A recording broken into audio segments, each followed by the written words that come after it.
There's a 4-second window in your brain that decides whether your biggest goal turns into a memory or a regret, and almost nobody knows it exists. It happens right before you open the laptop, right before you put on your running shoes, right before you send the email you've been drafting in your head for 3 weeks. In that window, your brain runs a silent vote. And for most ambitious people, that vote loses almost every single time.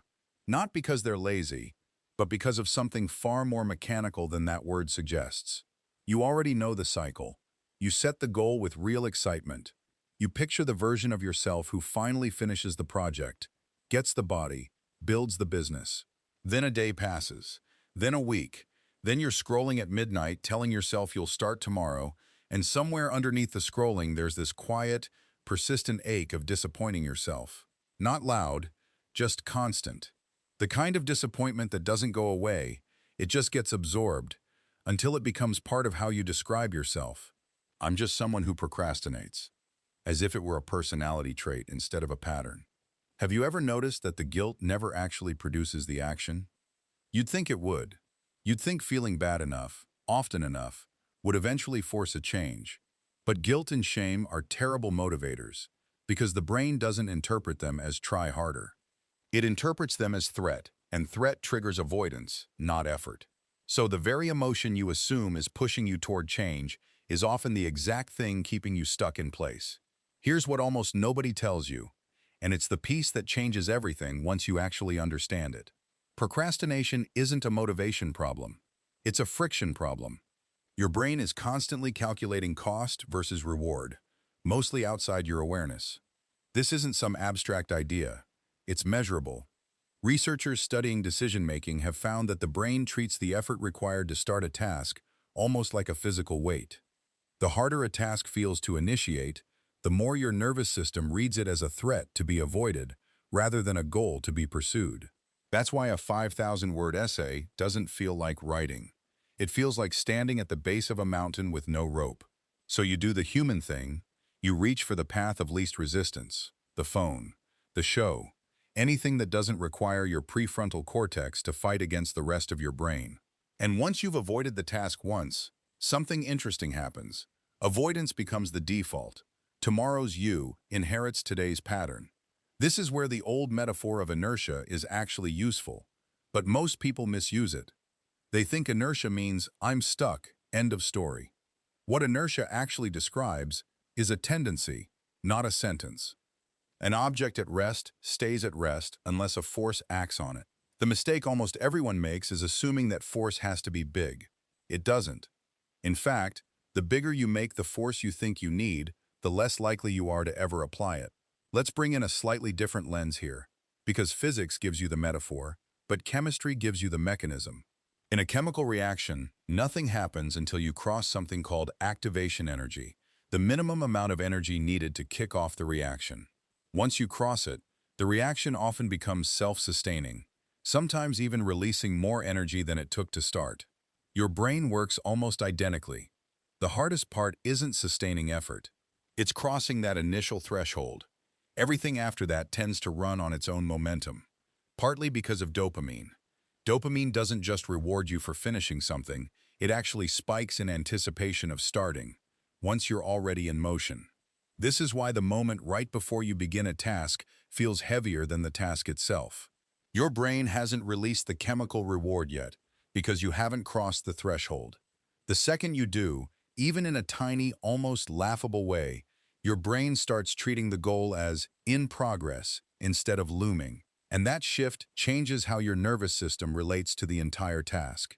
This is the real reason most popular advice fails. Delete social media. Build the perfect schedule. Just be more disciplined. None of it is wrong exactly, but all of it targets willpower, and willpower is a finite, fatigue-prone resource. You can have a phone-free, color-coded, beautifully planned week and still freeze at the starting line, because nobody addressed the actual obstacle, the size of the first step. Compare two people trying to build the same business. One spends 3 weeks building a flawless business plan, researching competitors, designing a logo, waiting until everything feels ready. The other opens a blank document and writes one ugly, imperfect sentence describing the idea. 6 months later, almost every time, the second person is further along, not because they're smarter or more talented, but because they crossed the activation threshold early and kept compounding small motion. The first person is still circling the runway, mistaking preparation for progress. Does this distinction sound familiar? Highly effective people are not, as a rule, more motivated than everyone else. What they've usually done, often without consciously labeling it, is shrink the entry point so small that starting requires almost no internal negotiation. They don't decide whether to work out. They've already decided the gym bag goes by the door.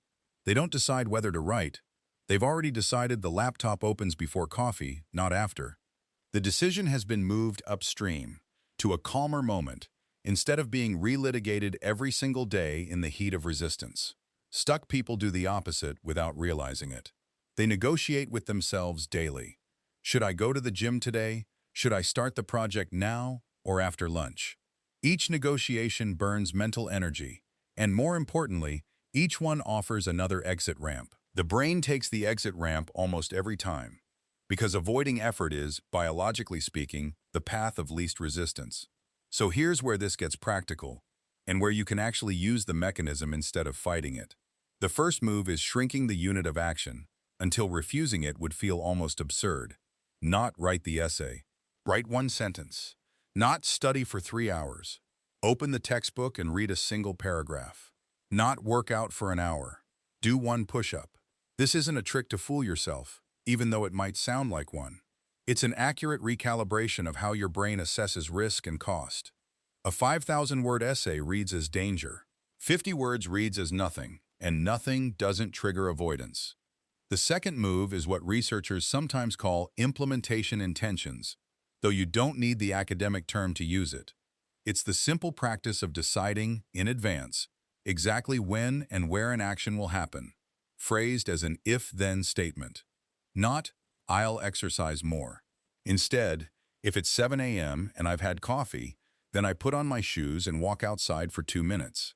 Studies on goal pursuit have repeatedly found that people who use this kind of specific, pre-decided trigger follow through significantly more often than people relying on general intention alone, because the decision has already been made before resistance even shows up to argue.